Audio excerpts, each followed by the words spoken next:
happy Halloween to everyone. What a perfect review of the last, a kind of et puis comprendre the last 200, 300 years of world history through the eyes of vampires. No better way to start a Halloween. I'm delighted about this. This is, for me, just terrific fun always of getting an audience. It's not undergraduate. This is not to deride my undergraduates. They're lovely human beings and individuals, each one, I'm sure. It's the ability to come and I know you're all kind of kindred hearts, kindred spirits in this world, and I'm excited to follow up the opening remarks, the wonderful keynote, because indeed some of my comments will, in a sense, move in that direction, reminding us that just in the last decade, and this is but a sampling of it in the last decade, I promise that one's going to get covered real soon. Come on, more pictures, more. There we go, cover his face, and it's gone, okay. Yeah, I'm not a big fan either. I still get the question is, so at what point did vampires start to sparkle? And I said, never, as far as I'm concerned. Just a sampling of kind of what's come around in the last decade does remind us exactly the things Dr. Melton was talking about. We're looking more at a cultural phenomenon here. We're really looking at a myth, an ongoing building, always transforming, always being reinvented, recreating myth of a story that has its origins at least to probably 3,000 years ago. And what I love about teaching a course on vampire studies, especially in the Slavic department, is getting a chance to talk about this wonderful interdisciplinary subject that ties together history and religion and philosophy and anthropology, and yes, some good blood spilling as well, which kind of makes it all the more fun for our students.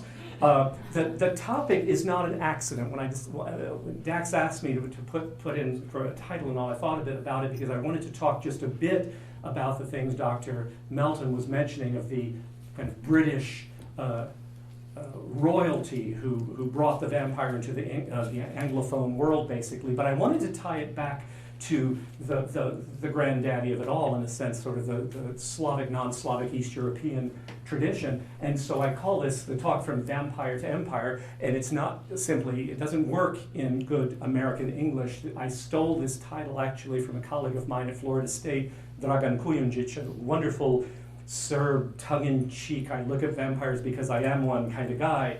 And he said, he showed me the title at a talk he gave a few years ago, and I said, Vampire, Empire, I'm not getting it quite. It's sort of a pun, but not quite. Because, no, Thomas, you're saying it wrong. Say it with me. Vampire to empire. Now it works, yes?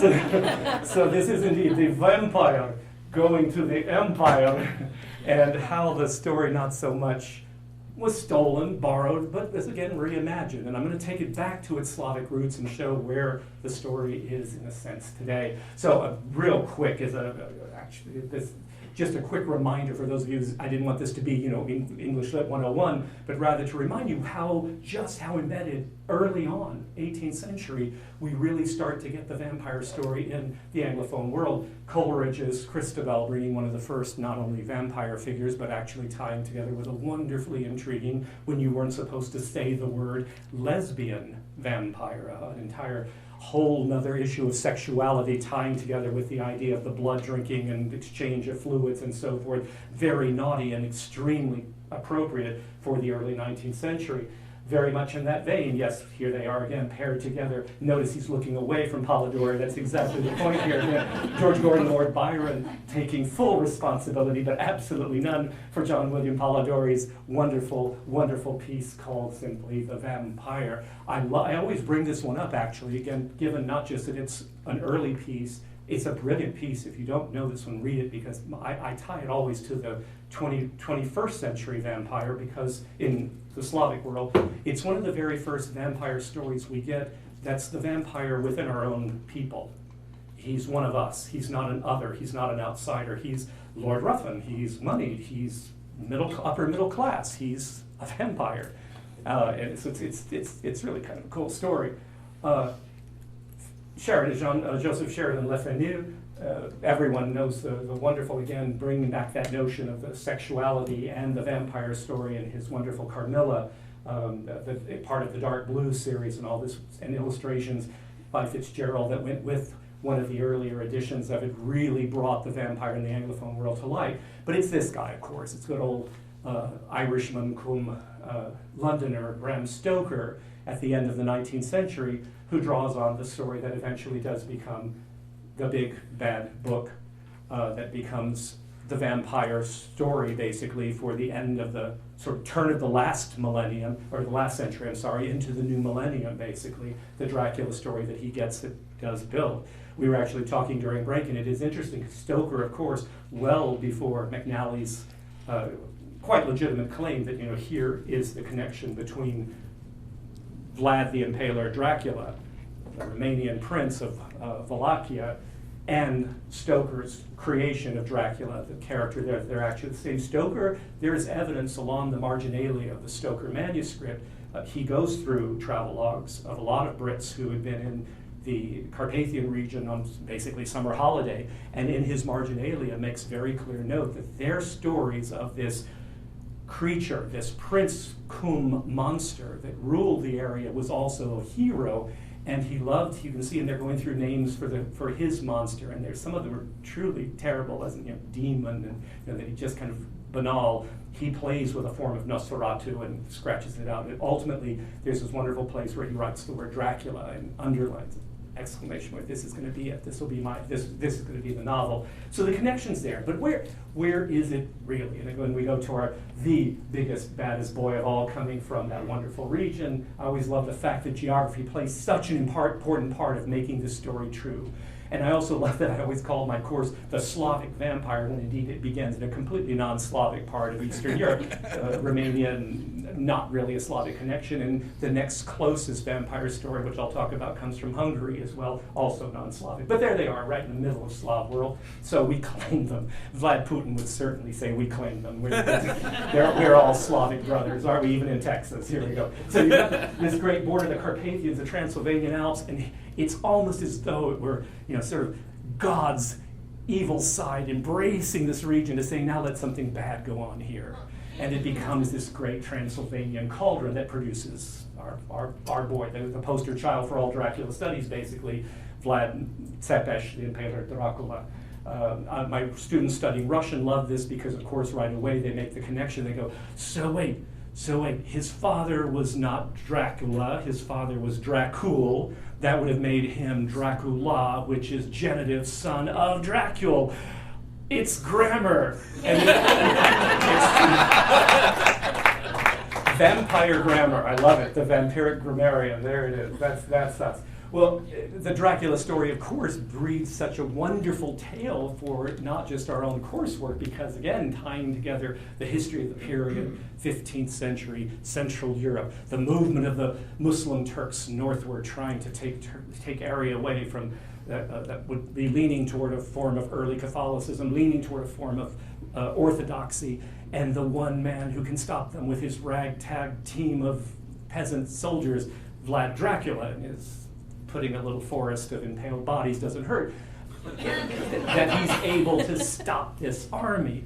It makes for great history, it makes for great drama, it makes for a decent class for students because it keeps them interested. They really get interested, though, 100 years later, because what's better than a vampire is a she-vampire, and especially a she-vampire that has a thing for she-girls. I don't know why this is true. You tell me, if you have daughters and sons in university here, some of you might, or if you have been, why this is a more appealing story, I have a sense, but it's too much information about my students. I probably don't want to know why. But they're very taken with this story, and they, of course, fall into very quickly the modern 20th and 21st century reimaginings of her stories, which always make her out to be even more of a character than she very probably was in the 16th century. Bathory's story is, though, a gripping one as well, simply because it is that classic case of what do you do when you've inherited your principality from your husband, who was an evil tyrant to begin with. How do you play the cards? And now I'm saying this do I say this here? We're still in Texas, so I can say this. Imagine a woman running for public office whose husband had that office and for which he had a sort of notorious reputation. How now do you make that office your own? I'm not making any predictions about 2016. I'm sure Hillary's a lovely woman. Can we superimpose her face? No, I shouldn't. No. I come from Austin. Come on. No, the idea of a woman ruler who abuses young girls for her own, as it were, benefit, whether it's for vanity, whether it is indeed some kind of bloodlust, just makes again for a terrific story, which is why the Bathory story gets picked up again through the British lit of the 18th and then into the 19th century, and it's been remade into a bunch of films as well here in the States. I'll get to those in a bit.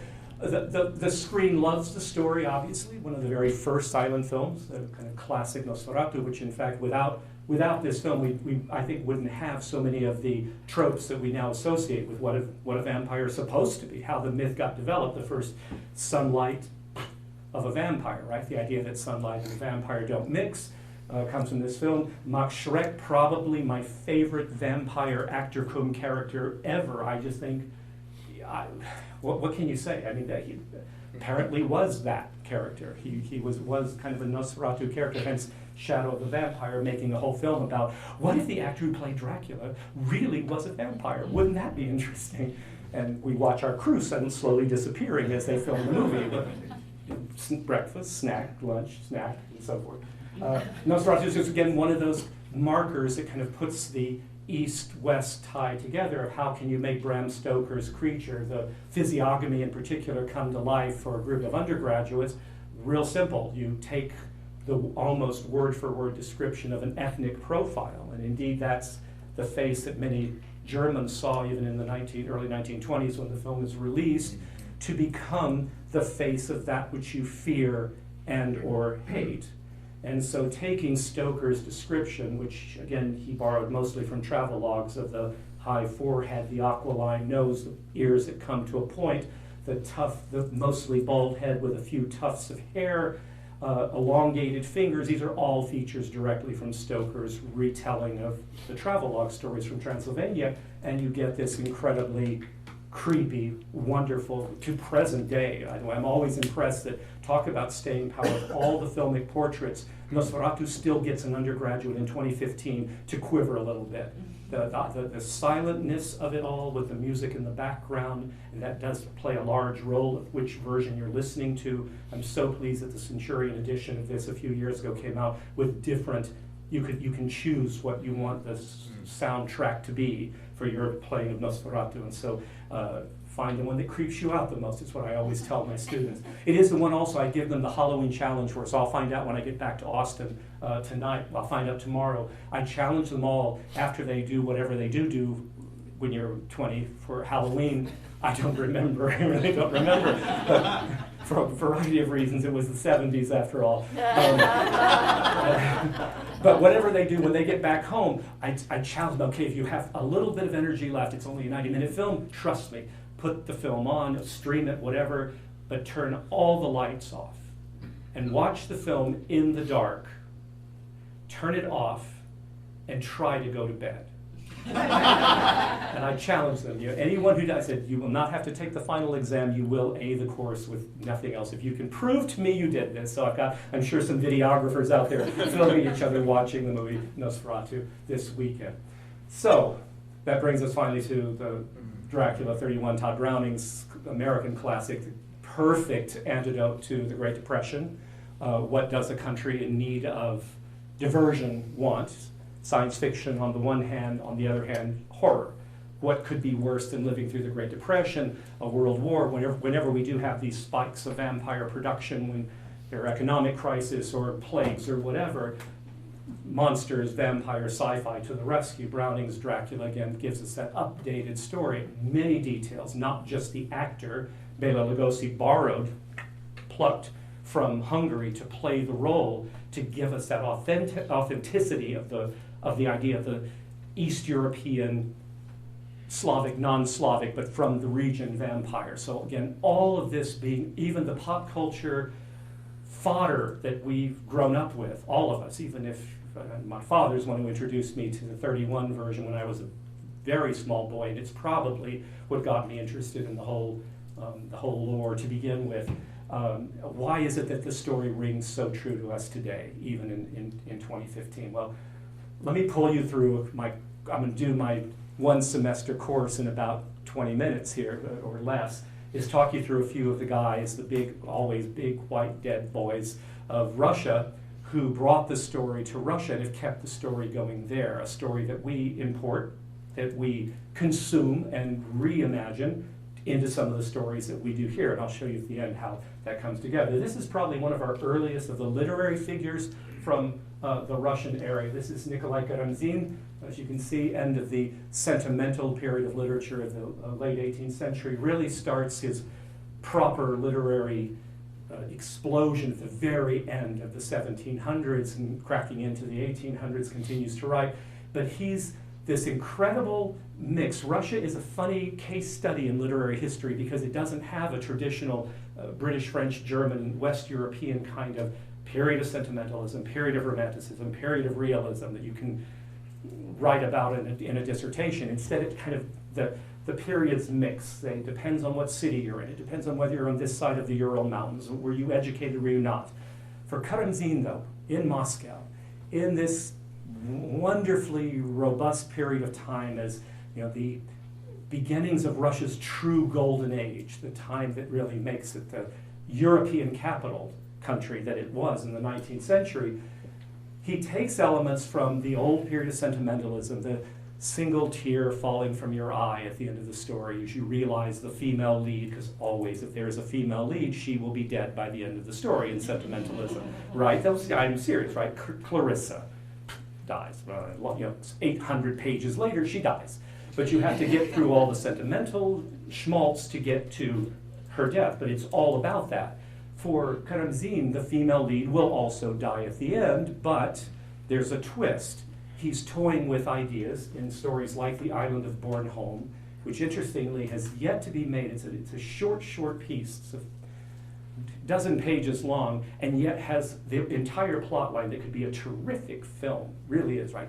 College boy returning home from his study abroad period in Germany, in Britain. He's coming home, dying to, had a great time in London, but really wants to get back to Russia because he's a Russian. Storm comes up, the ship gets stuck off Denmark at the island of Bornholm, where they have to wait out the storm. Why wait it out on the boat? Let's get down to Bornholm and look around. Oh, look, a Gothic castle. Right? Let's explore the castle. We're on page 2 of the story, right? We're exploring the castle. The exploration of the castle reveals a caretaker, an old man who lives in the castle, and apparently there's a son and daughter. We don't see the son, and we only hear of the daughter. We say the son is off on the shore. He plays his guitar as boats come in and boats leave. Okay, where's the daughter? Well, we don't talk about her. Discovery, daughter is in a dungeon, a cell by herself. Described in the book, tiny little short story. It's not really even a novella, tiny thing, with pure vampiric description. Every detail of the skin white, but not white of a gentle woman. White of a woman with an anemic pallor. She's dressed in black, and her lips clearly used to be red, but no longer can be. Right? And so I don't want to give you spoiler alert or anything like that. We find out that, of course, she's an ongoing victim. The V word is never spoken. We don't ever hear it. It's the sentimental period. We're moving into the beginnings of the 19th century. We don't use the word, but it's all about a vampiric state. And our narrator, who's us, right? We're supposed to be reading this in college. He's a 20-year-old guy. Gets back to the boat, and he's heard this story, and he doesn't know what to do. He's figured out what is going on in the story. I'm dying to tell you what really happened, but I can't. I want you to read the story. But in the story, it's a terrible twist. Who is vampirizing this poor girl, this young woman? And so he's standing there clutching one of the masts because the storm is just abating, and the boat is rocking back and forth, and he's saying, no, I must say goodbye to Bornholm. I must get back to Russia, where things are better, where I shall be happy again. And as I said these words, a single tear fell from my eye into the sea below, right? So sentimentalism was completely dead, but there it is. It's the first of the real kind of new Gothic Russian tales, leading us to the other two now real big boys of the 19th century, Vasily Zhukovsky, who becomes, unfortunately, a second-tier writer only because his pupil is the top writer, turns out to be the top writer in all of Russian history. We'll talk about him in 10 seconds here. Zhukovsky, though, does borrow from the German tradition of some of the early robust German Gothic Romantic poems, writing 2 copies, Lyudmila and Svetlana, which are complete rip-offs of their German versions in 1808, but does bring the genre again of the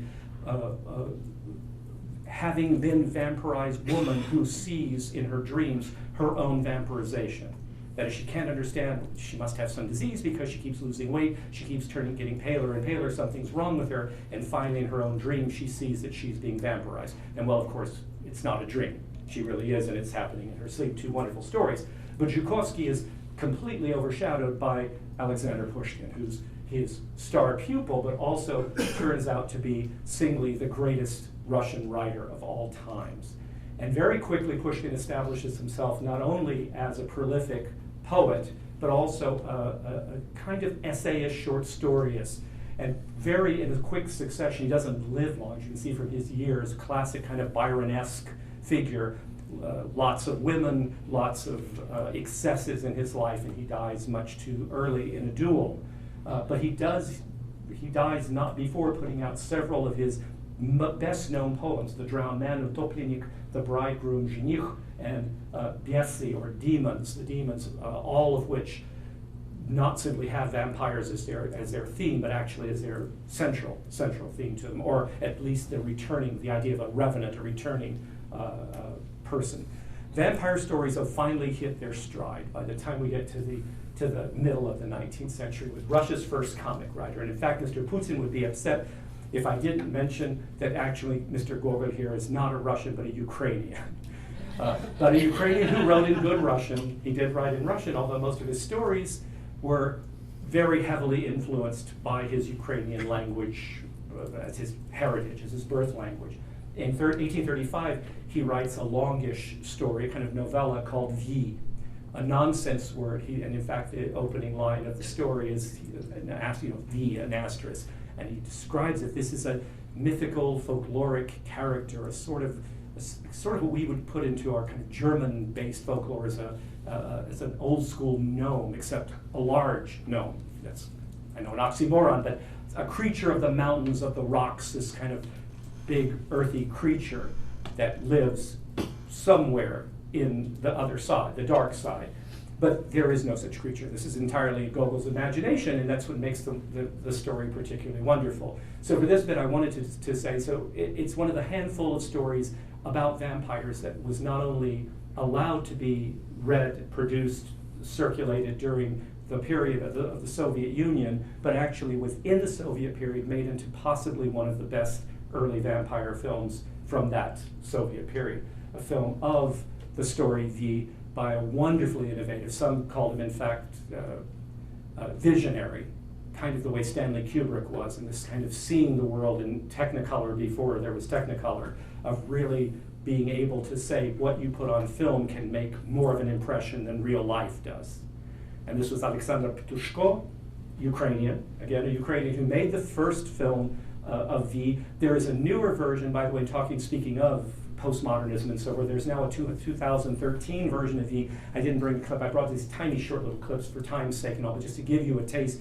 All the clips I will show today, though, these are all Netflixable and all these are all available. So this is the 1967, the original version, which I still think is just head and shoulders above all the others.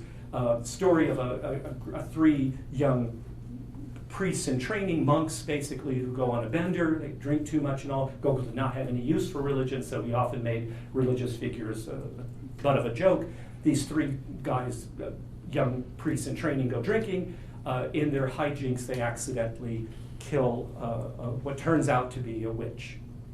And the father of said witch comes back to tell the one monk who confesses to having done this in his drunken state that he doesn't want his daughter to remain in that state, so he wants her, there's a tradition in Russia, Slavic lands, that 3 nights you pray over the body, and if the body does not begin decomp, basically, or raise a smell, then the soul has been saved. It will rise and all is good. If not, well, bury it quickly because it's probably going to be a vampire. There it is. So he wants this priest to stay over the daughter's body for 3 nights. And of course, he agrees to do this because of guilt, but he's terrified of doing this because, after all, she's a witch. So the first 2 nights go by more or less without incident, though she rises twice, but goes back into her coffin. But the 3rd night, always number 3 in Russian and all Slavic, number 3 is spectacular. And so 3 is he's now learned a few things. He knows now, draw a circle around yourself because these vampires that are coming out of the woodwork can't get to you. He knows all about scattering seeds. He knows he's read the book. He read Dr. Melton's book, and now he knows what to do to keep the vampires at arm's length. But unfortunately, what he hadn't thought about was, in addition to the vampires and witches and all who want him dead, what about this V character? So this is just the 2 minutes of the film where V, the only time in the film V appears. All this time everyone's been waiting. Where is he? Where is he? This is it. You're about to see it. Let me set this up for you here. Is that terrific or what? So watch this film. It's fun. It's a lot of fun. So there is, by the way, right, whereas Nosferatu is the first film to kind of make that connection, crows the cock and the vampire disappears. The wonderful thing in Slavic folklore, long before that, it wasn't specific to vampires, but the cock crowing 3 times, the signaling of the dawn, was sort of the end of the witching hour, just through general folklore. It wasn't any particular connection to the vampire, but Dushko takes it quite literally here, that it's a wonderful tableau in Gogol's story as well. Literally, the spirits, the vampires, the werewolves, and all that you saw there, the ghouls, don't have time to crawl back in their spaces, and are literally frozen halfway in between the walls and all. It's a terrifically horrific scene. It's great in that respect, yeah. Rounding out the 19th century, A.K. Tolstoy, distant relative of the big Tolstoy, the War and Peace guy and everything, right? A.K. Tolstoy very much brings the vampire story to the age of realism. He's the first of the Russian novelists to make it a novel, and in 1841 pens a quite not bad novel of realism simply called Vampire. It's a not bad one at all. Strangely, has only been made into a film in Russia one time, and a fairly third-rate one. The one that did very well, though, is a novella called The Family of the Vordalak. And indeed, there's that wonderful word. This is the one that was referred to earlier, this pan-South Slavic word, really centered in eastern Serbia, leans into Romania and actually gets all the way over to Bulgaria, as meaning the one who wears fur, that wears a coat. And referred to any of these, it's that part of that connection between how do the vampires and the werewolves kind of get etymologically, if not semantically connected. Almost certainly it was that word that does it. It describes both the werewolf character, which appears first in South Slavic before it kind of evolves into the vampire character. But for Tolstoy, because the story is set in Serbia at the time, in middle of the 19th century, the Vordalak here is referring specifically to a vampire character. And who better to play the vampire? You've got to love this. I'm trying to bring together just a lot of my heroes here because of the auspiciousness of this particular event on Halloween Day. The film version of Family of the Vordalak was done by an amazing, remarkable, modern, 1950s, 60s Italian director named Mario Bava. If you're not, I'm seeing a few nods here, good. If you don't know Bava's film, Bava did kind of, for the genre of spaghetti westerns, he did spaghetti horror. Cheap, low budget, but extraordinarily compelling horror stories that he told, including a couple of great vampire stories, including one of Elizabeth Bathory, in fact. But one of them he named completely after the Tolstoy story, The Family of the Vordalak, and it stars, crossing again, Boris Karloff. One of the last film appearances that he made, he couldn't get work after a period of time. As great an actor as he was in Britain, once he did the Frankenstein role, he kind of got cast as Frankenstein creatures and so forth. And indeed here, he's still a monster, but it was at least a slightly different twist in the monster. So I just wanted to give you a short clip of the character that Karloff is playing here is the head of the household returning back after trying to hunt down this, what else? Turkish vampire. He's known to be this bloodthirsty Turk. He's kind of a reimagining of the Dracula character in Muslim Turk rather than in Romanian prince. And as a result, he tells the family, if I'm not back by the stroke of midnight on the third night, do not let me in, because I will have been turned. So he arrives back home on the third night while it's striking 12. And the family doesn't know, is he a vampire or is he their father still? So that's the scene we're now. Watch this movie too. This is a good one. It's another keeper. It's Boris Karloff, and if you have that still in your heart.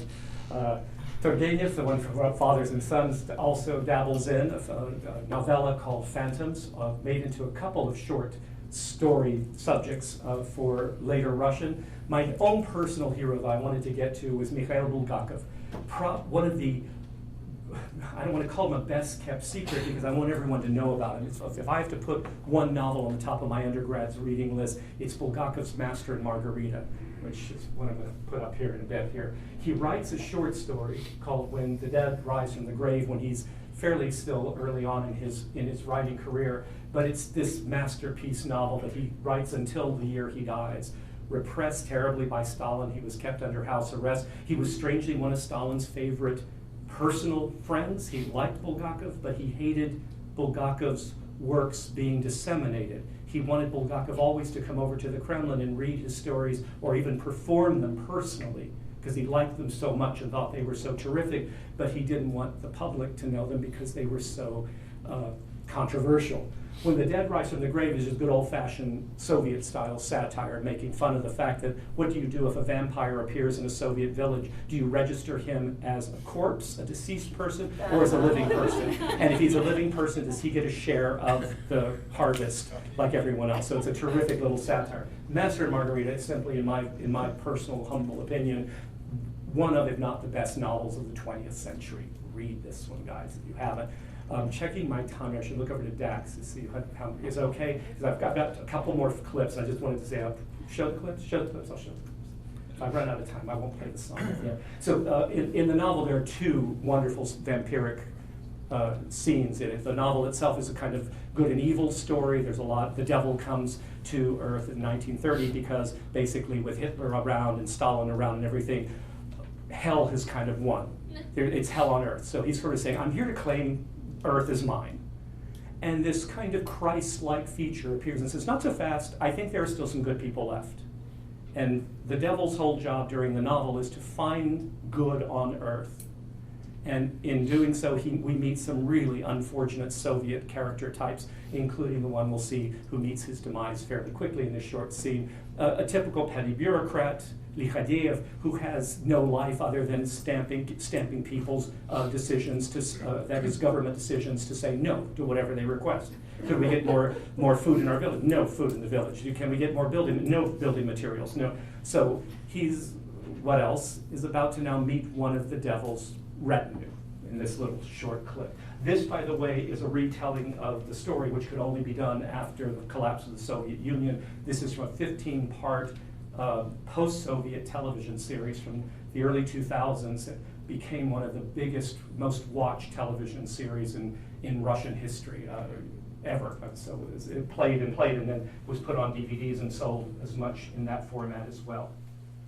Contemporary post-Soviet, Victor Pelevin, one of the possibly most influential and active young writers, well, young, almost my age now, but younger writers in the post-Soviet period, also loves to play with both the werewolf and the vampire's motif.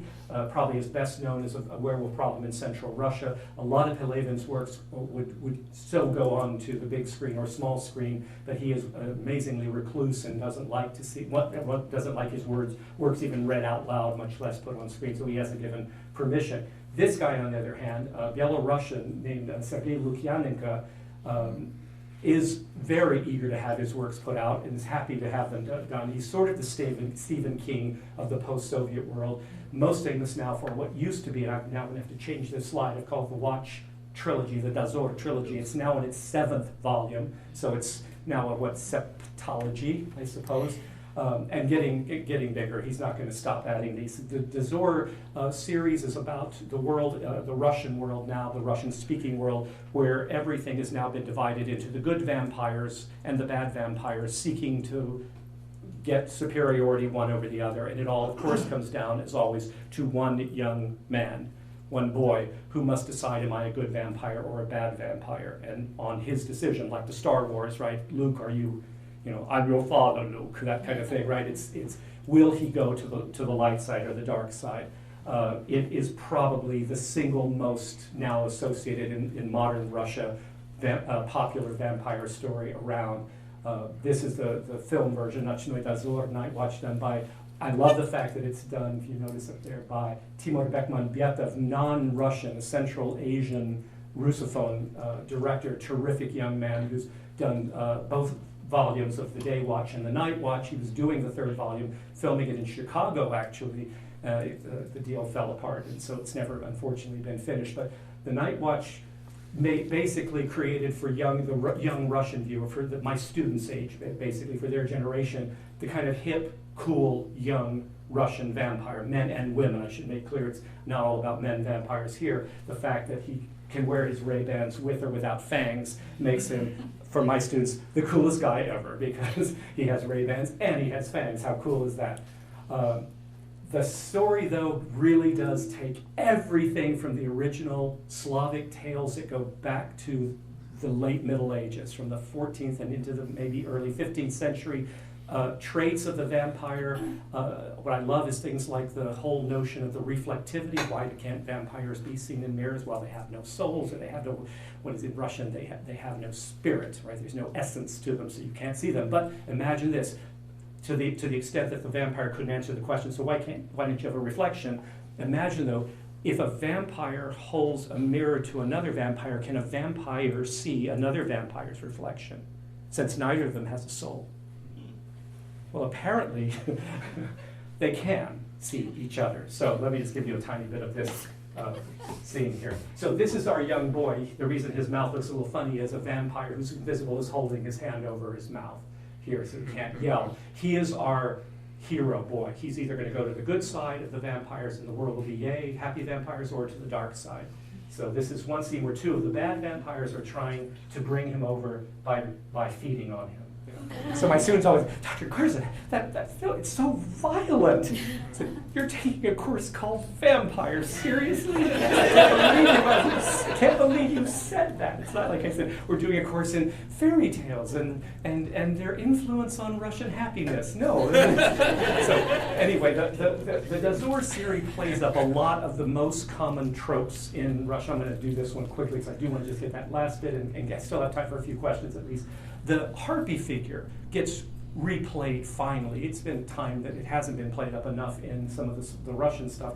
The Siren, one of the earlier, again, late medieval harpy characters that gets brought into Russian folklore is just simply solid. In the 19th century, it was an art installation, entire art installation by two of Russia's top Art Nouveau painters, Viktor Vaznetsov and another one named Mikhail Vrubel, two the incredible, the equivalent of Art Nouveau in Russian. It was simply called modern painting of the two Sirens, the one of despair, alchemist, and Siren, the happiness one.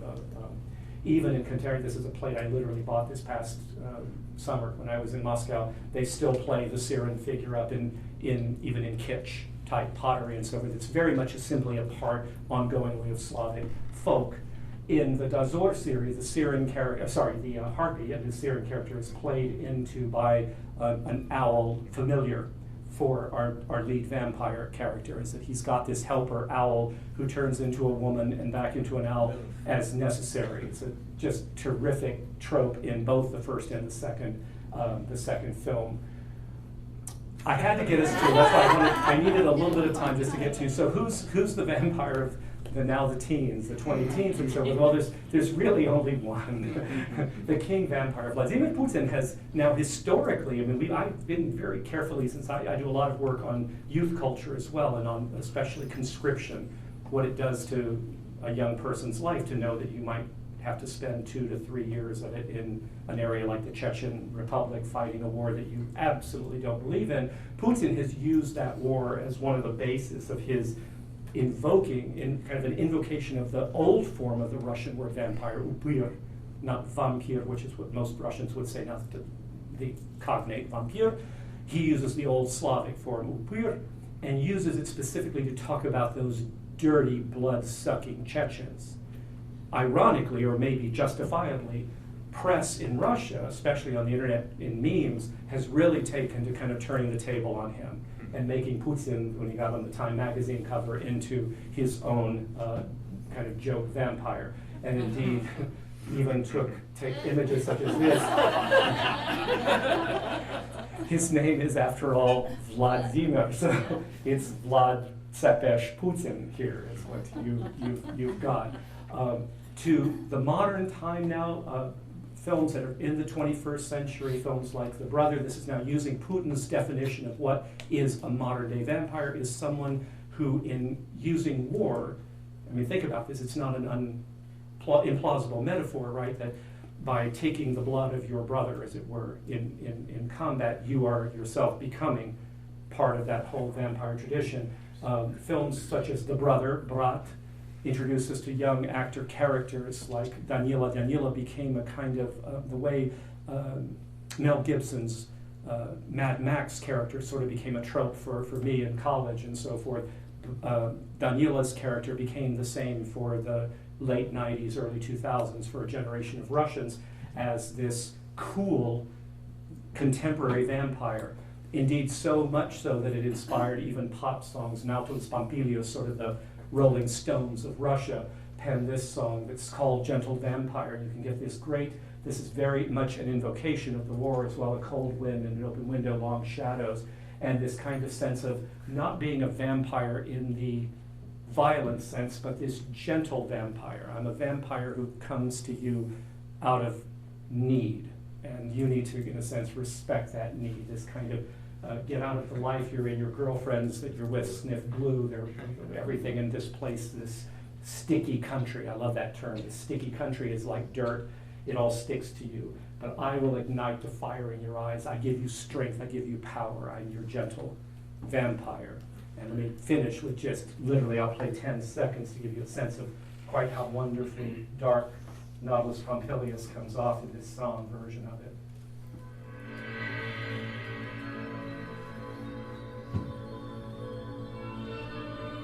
And this song was part of the soundtrack to the movie The Brother, so it all kind of came together.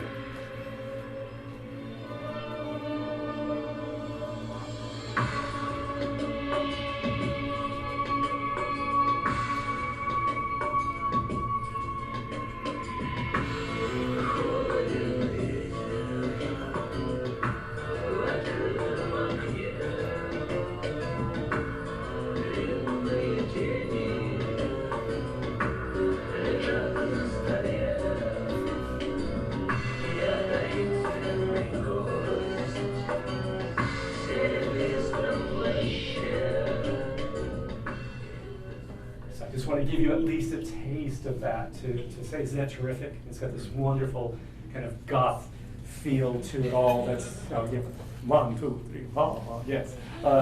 That brings to me that kind of ups the whole vampire goth from the 19th century back into the 21st century and into a brand new generation of Slavic vampires. So from vampire, to empire, the British incarnation, and now back to vampire. The word itself, of Slavic origin, 11th century, upyr, vampire, has come back to roost in Russia today. Thank you all very much, and I'd love to get some questions from you.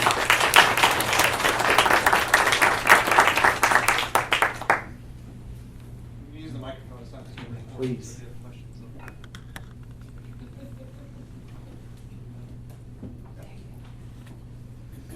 Hi Thomas. I was wondering, but in the connection between what Gordon spoke about, Yes. the development of the sympathetic vampire, the Yes. good guy vampire, and we see that happen in Russian pop culture as well. Was that directly influenced by the Western development, or did they kind of twig onto it on their own?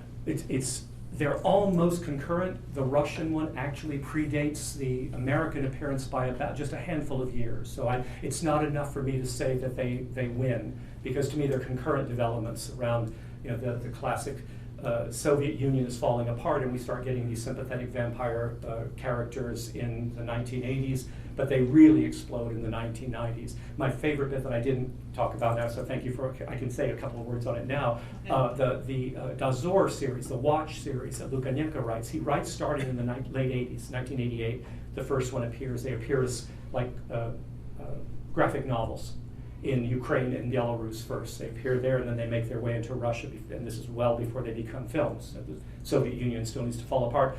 The name for this interspace between the good vampires and the bad vampires, you saw it glossed there, is the gloom. Right? He says, Night Watch, come out of the gloom. Meaning, I want to be able to see you, you evil vampires. I want to see you come out of the gloom. The word for gloom in Russian, sumraky, means really twilight. And the directors specifically asked that be put on the subtitles as gloom rather than twilight, because that usage predates Stephanie Meyer by well over a decade. So he used twilight as the interspace between good vampires, bad vampires. So, and then that's the film or the series that most it develops a sympathetic vampire. The vampire says, "Of course I'm a vampire, I know it, and gosh, I have to kill a person every now and then. I hate that part. I hate it when that happens. I get up and I need to eat a human." But he does, and we like him. We like Anton. I didn't even talk about his name, Anton Gorodetsky, Anton, the city dweller. Right? He's Mr. Urbanite, and it's all part of this character of, no, I'm a contemporary guy. I ride the metro. I ride the subway. I have my Ray-Bans, and yeah, I eat people every now and then. I do have to drink them. Yeah, he's a terrific character. Okay, well, I'll have another one. Go for it. Thank you. I was wondering before what you said about Putin deliberately drawing back to the old East Slavic use of. Are we talking about the 11th century use? So, I'm actually quite surprised that there's a conscious awareness of that in Russian popular culture, because it's a very obscure kind of reference. No, it's absolutely known. There are at least as many, again, literary works, a couple of plays. My wife does the more drama side of the use, kind of the appearance of the vampire. She's interested in kind of staged, how the vampire gets staged in Russia in particular. And there are as many productions where the word upyr is used instead of vampire. And it is a kind of half of one, half a dozen six, that kind of thing. It's Russians simply use them almost interchangeably. I think there's a sense that they are talking about specifically a Western vampire. If they're talking about Dracula of Stoker, it's vampire without question. But if they're talking just in general about the cultural trope that is a vampire, they'll pick either one. Yeah, and you're right, it's absolutely an archaism. It absolutely is, and yet it is so used. Yeah.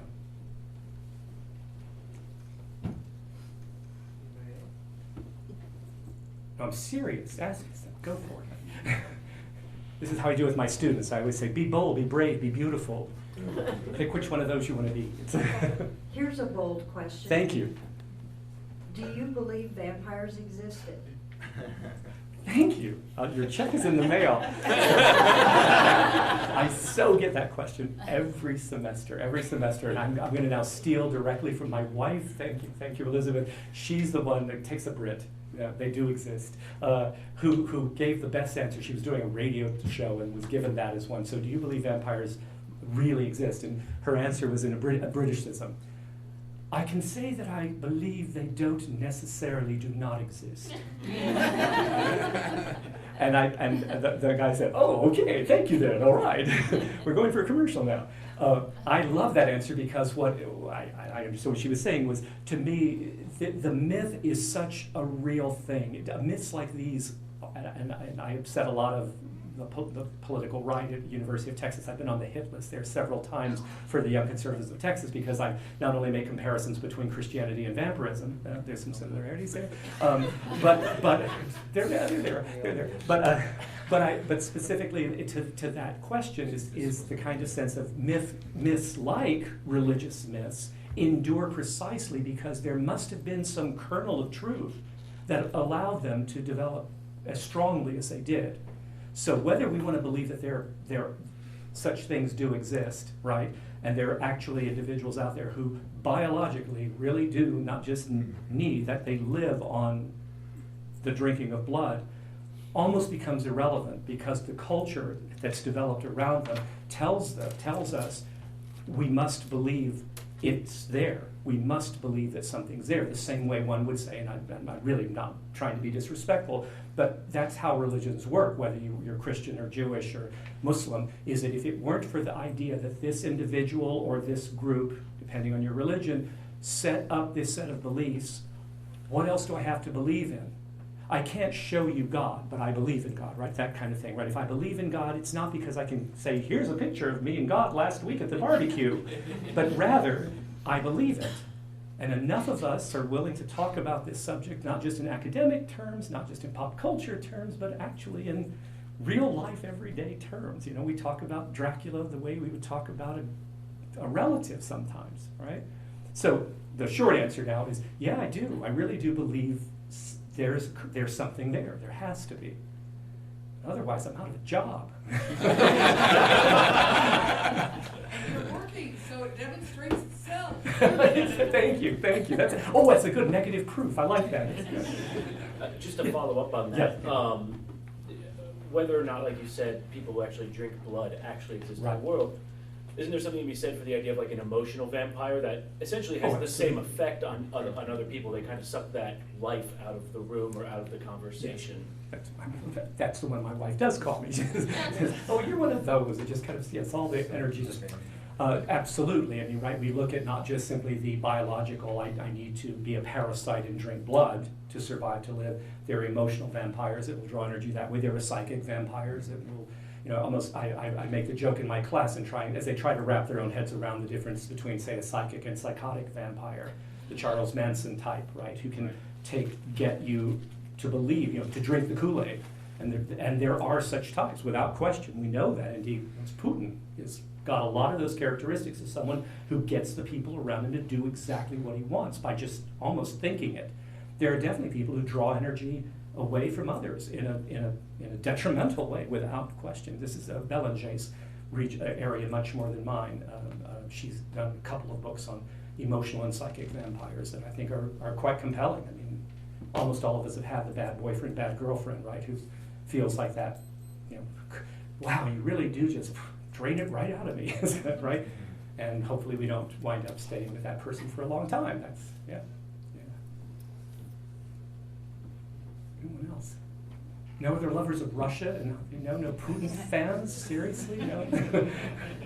Yes, sir, please. All right, I have a question. Yes. You mentioned something I found terribly controversial. You used the term Russians and happiness. My experience has been that Russians find happiness to be a small amount of cream that they put on their coffee, except they don't eat the cream. Have you met happy Russians? Very, very much so.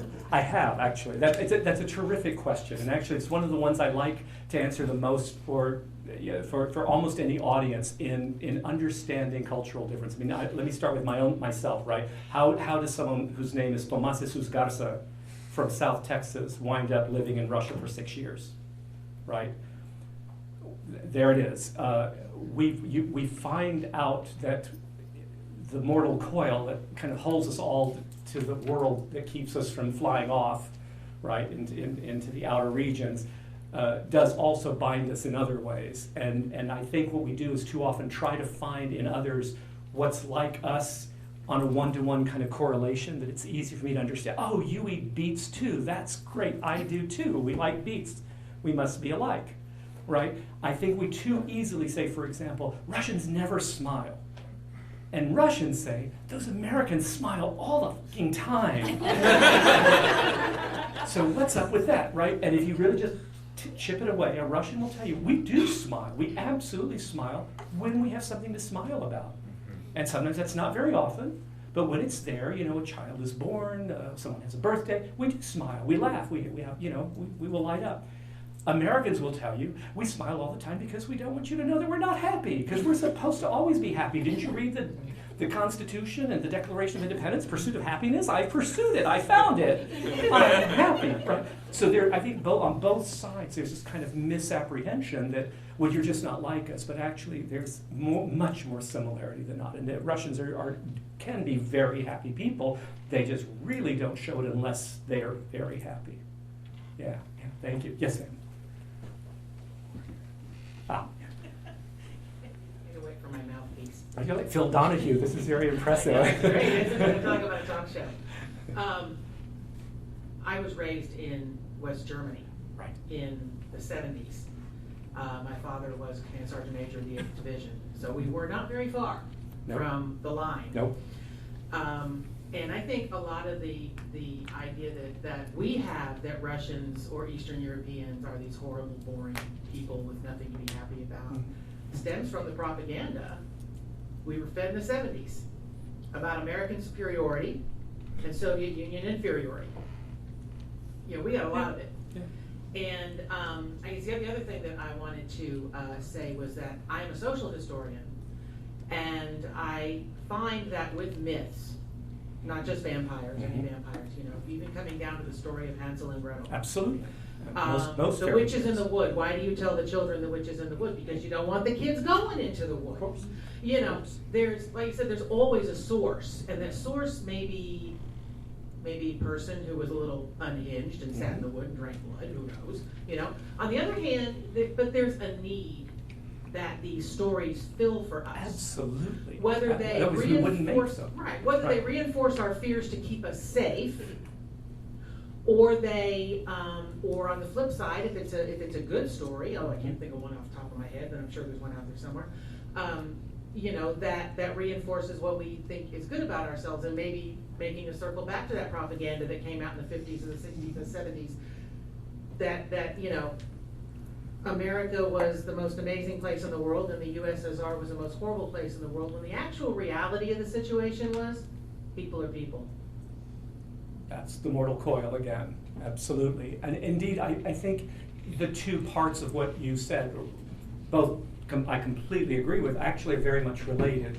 The position of American exceptionalism, which was so over the top in the 50s, 60s, into the 70s, quite right up to the fall of the Berlin Wall, basically, really, is back. I mean, it's in full force, right? I mean, Donald Trump and let's build another wall. So we tear down the Berlin Wall and we're going to put one up in Texas, no less, right? I mean, against the... It's the same thing. No, it's like absolutely the same thing. And I don't think the two ideas of needing myths, especially as you correctly say, the ones that tell us we're good, we need those. Indeed, that's again, I'm at the risk of, please, I'm doing this in an academic setting here, most religions are based on that good side, as you said. There have to be some good ones out there, you're right, the golden rule. That's what it's all about. If we could ever really believe, we, not just in this room, everybody really believe, if we would just the hell do unto others treat them the way we want to be treated, we would be in great shape.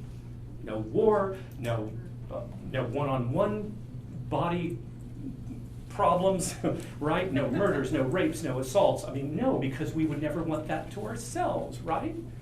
So you're right. I mean, you're absolutely right. These myths that are much bigger than all of us are precisely to what they're the engine, as it were, that keep them moving along. The vampire myth has at its core, I think, one of the most, not the dark part at all.